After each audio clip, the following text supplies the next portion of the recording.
6 days a week, 2 p.m. Mountain Standard Time. We are your daily distraction for all the anger, anxiety, weirdness, and hoopla in the world today. We come to you on 3 platforms: Uno Dos Tres, Comedy Schools, RadioNetwork.com, where you can simply listen in. YouTube Comedy Schools, where you can see the wreck of my office, which I'm starting to work on. We're getting the office squared away, which means we're shoving a lot of stuff in closets. And also we come to you on Facebook Live. We're built around 3 things, your questions and comments here on the aforementioned social media. So please feel free to question and comment. I'm looking at it for you Facebook people want to know what I'm looking at. I'm looking at the YouTube people so they don't feel alone. I don't want you YouTubers. We don't get a lot of YouTubers. And I think that's because they feel alone. They feel alone, lonely, damn it. So we, hell, I don't know.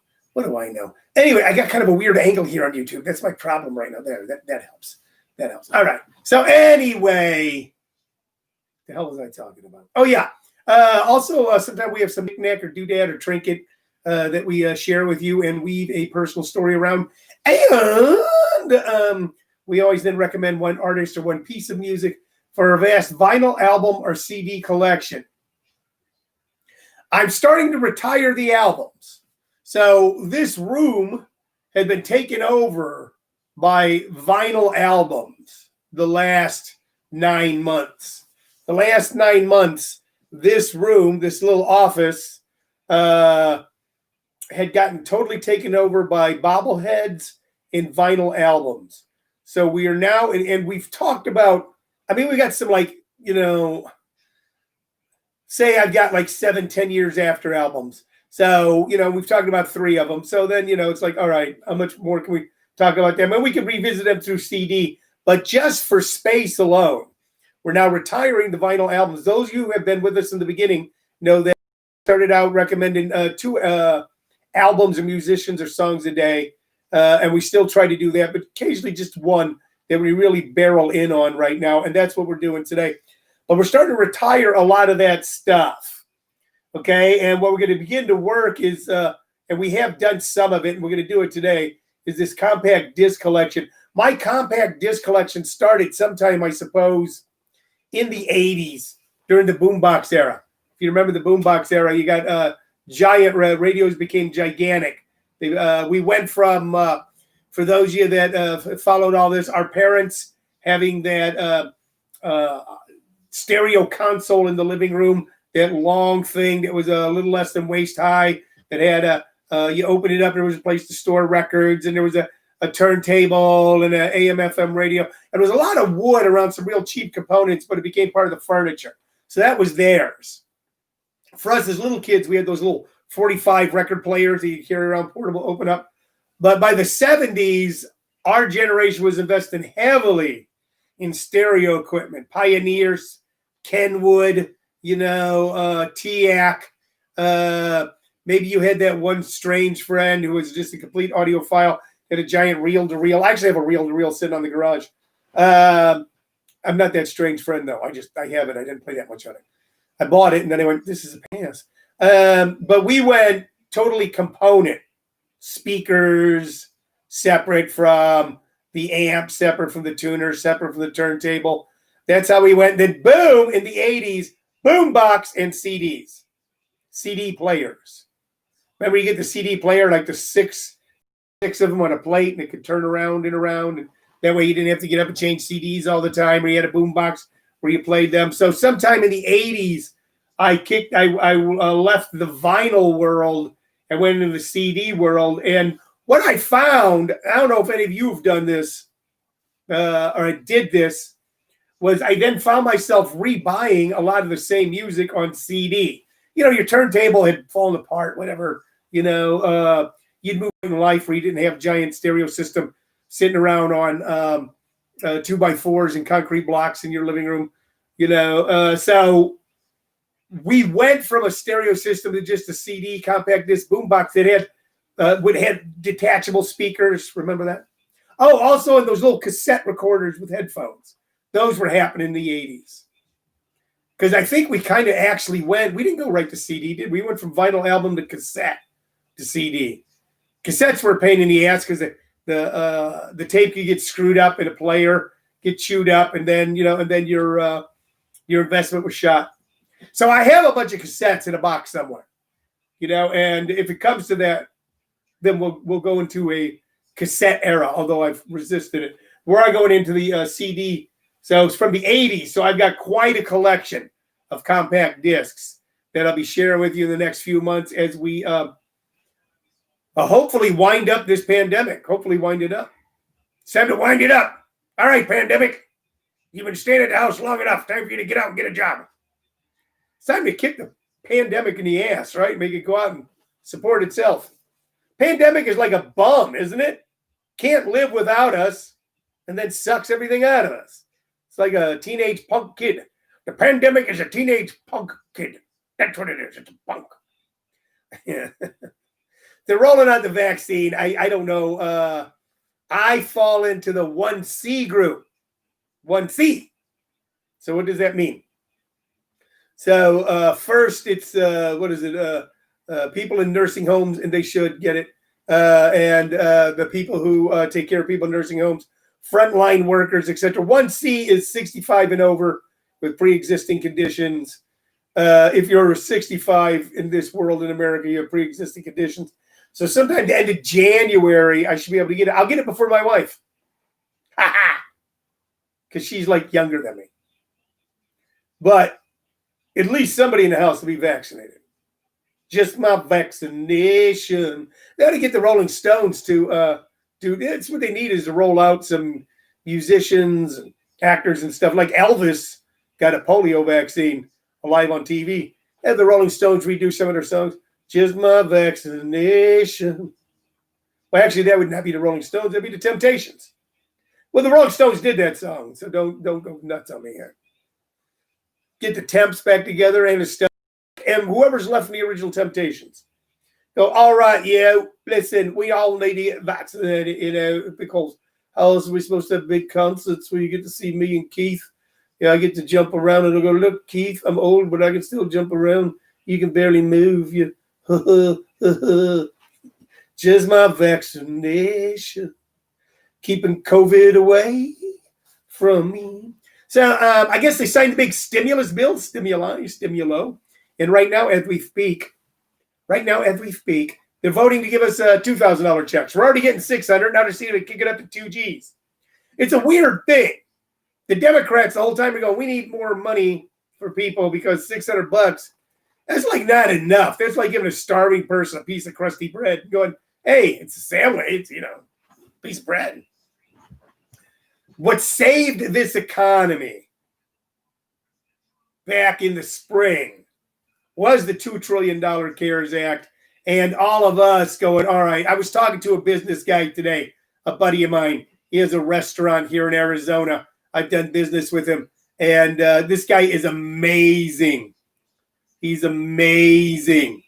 Okay, he was an entertainer for years and years and years, but also in the restaurant business. He opened up a restaurant. They were doing gangbusters. They got shut down. They were reeling. They found a way to keep their restaurant open under all sorts of different conditions. And he's even taken a second job to support himself. And that's the kind of thing that people did. That's the kind of things people did. Even with these stimulus checks and almost even with these loans and all of that, most people in the entertainment business, in the restaurant business, in the hospitality business, all of that had to find other ways to supplant income. And they did. It has been stunning to watch so many of my friends and what they have done in order to keep going. You know why? Because they have hope. And we got to keep hope alive. So don't count the, you know what? When you turn on the news and you turn on the radio, boy, it just sounds like they're all at each other's throats and screaming and yelling all the time. But you know what? Don't discount the American public. We find a way to make things work. We find a way to make things work. Every once in a while, we all fall apart, lay on the floor and cry, curl up a small ball. We've all done that. Oh, my God. We've all had disappointment. Okay, that's not going to happen. Okay. We all come to, we can all come face to face with tide and time itself. but we still find ways to make things happen, and this stimulus bill is not big, be a big pain in the ass working through it. There's some good things there. There's help for live venues and entertainment venues. There's more PPP loans. There's extension of unemployment. It's all there. It's all there. It's not quite enough. Like I said, it's not that people are getting this money and sitting home on their ass, sitting in a hot tub. I know restaurant owners that have gotten this stuff had to pay for and made sure they could pay all their employees, even though they had no one coming in hardly.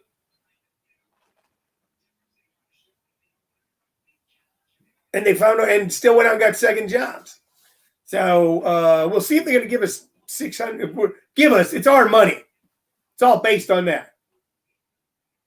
If we're going to receive $600 stimulus checks or $2,000 stimulus checks, I'll keep you posted. All right, let's move on to something else. Paul Whitney, you son of a gun, you had to bring it up. Paul Whitney says the Dallas Mavericks sure made something happen yesterday.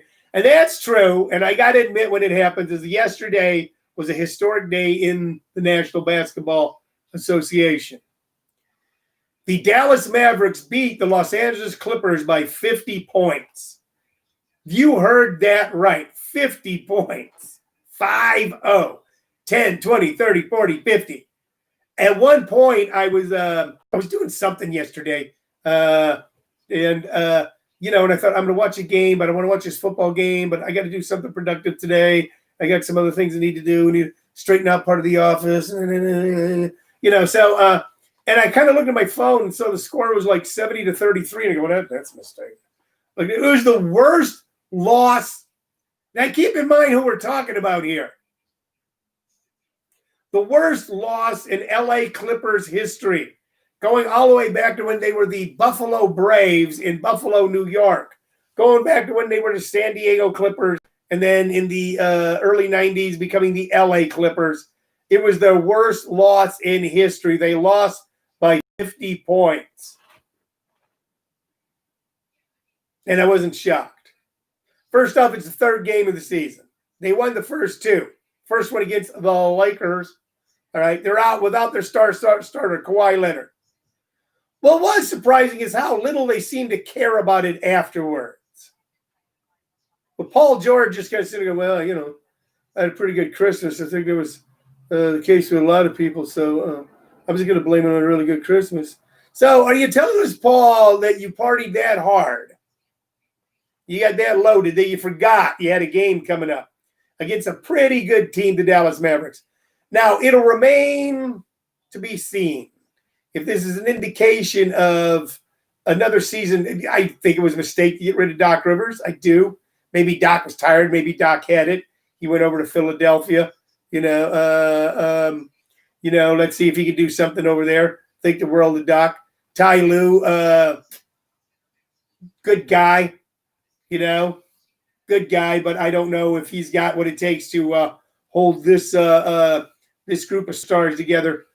I love the LA Clippers.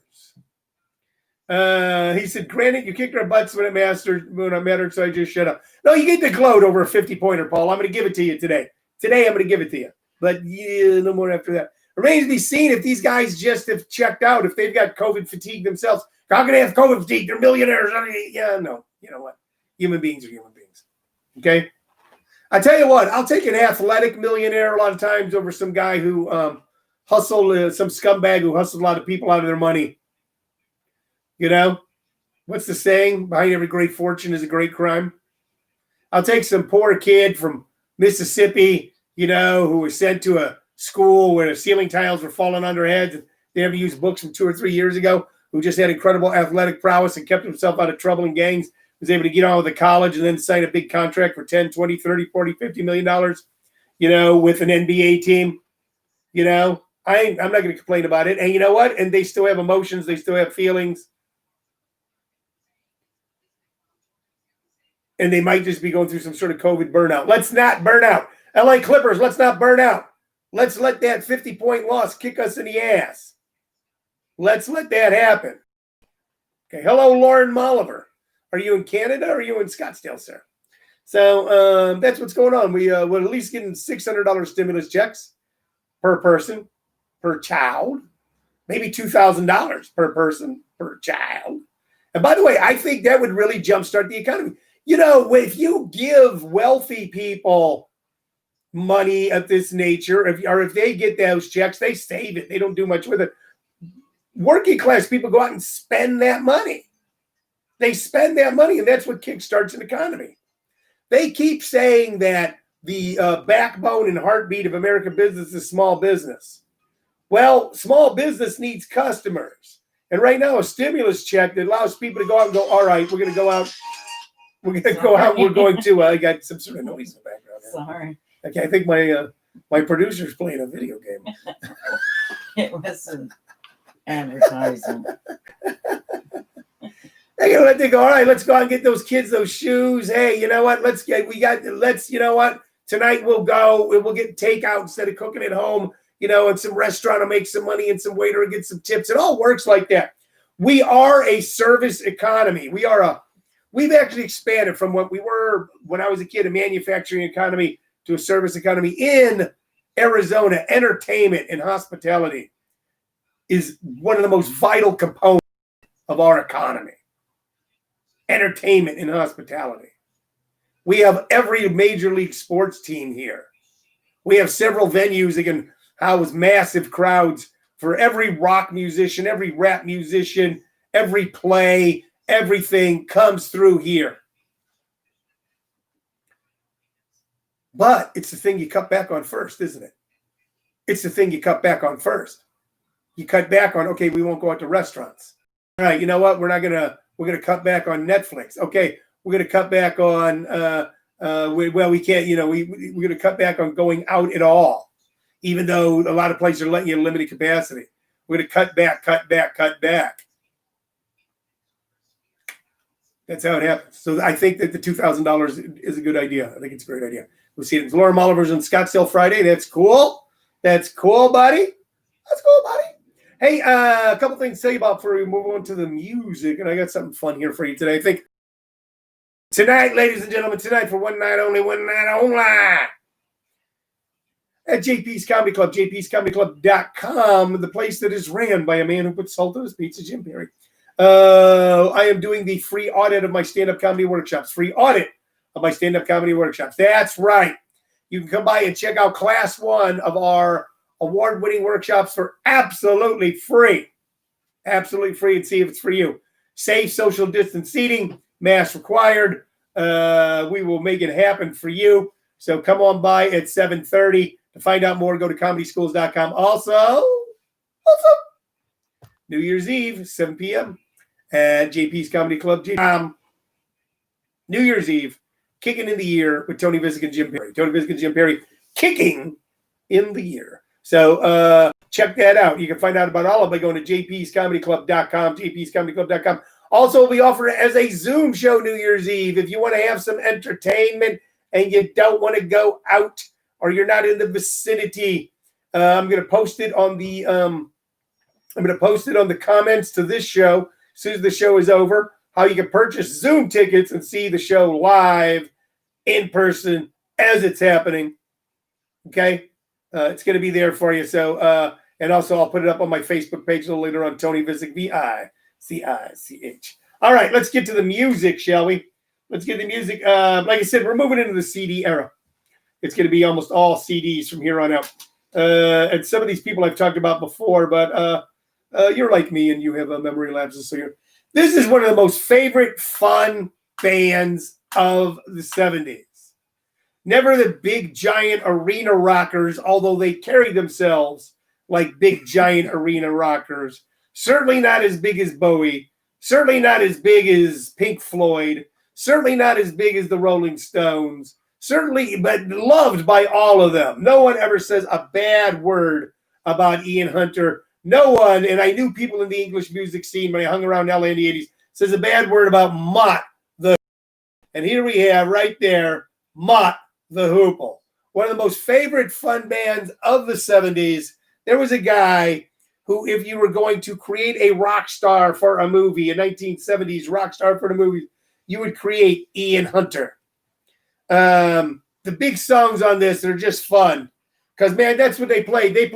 Ian Hunter was one of those guys, grew up in the 50s, a really 40s and 50s, really tough circumstances in England. They loved American rock and roll. They loved American blues music. And then they did something with it that made it special. All those great British bands. All the way from Memphis and Roll Away to Stone and Golden Age of Rock and Roll are all on here. And, of course, their big hit, their massive hit, All the Young Dudes. Just one of the greatest songs in the world. Now, I'm torn right now whether I should recommend All the Way from Memphis because that's an Ian Hunter pen tune, as is the Golden Age of Rock and Roll. Oh, a golden age of rock and roll.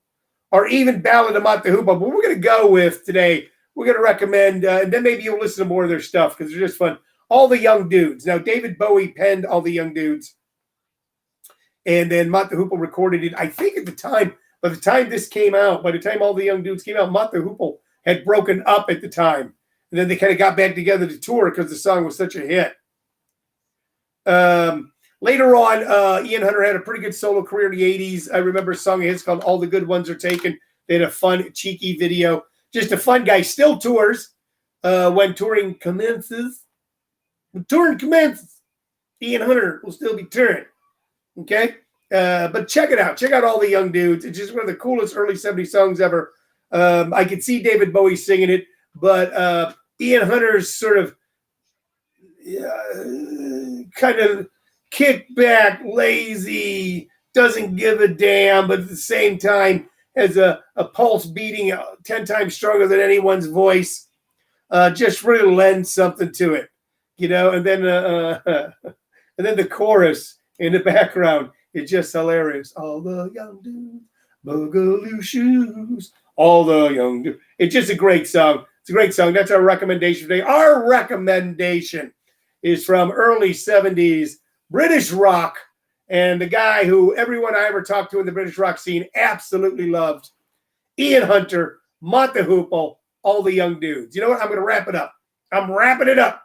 I'll take it. Wrap it up. We're going to wrap it up today. Hey, remember, tonight at 7:30, I'll be at JP's Comedy Club. I'll be there tomorrow night, too, with my advanced class. Any of you advancers who didn't show up last week, and you're thinking, you know what? I want to do this. I didn't come in that week because of Christmas and everything, but damn it, I'm doing it. I'm going to see all of you tomorrow at 7:30. Let's all get back together. Let's kick off the New Year's right. Let's stay safe. Let's stay sane. Let's get vaccinated. And then let's tear it up like we never have before. You've been watching Living on a Thin Line with Tony Vicich. I'll see you tomorrow at 2. Bye-bye.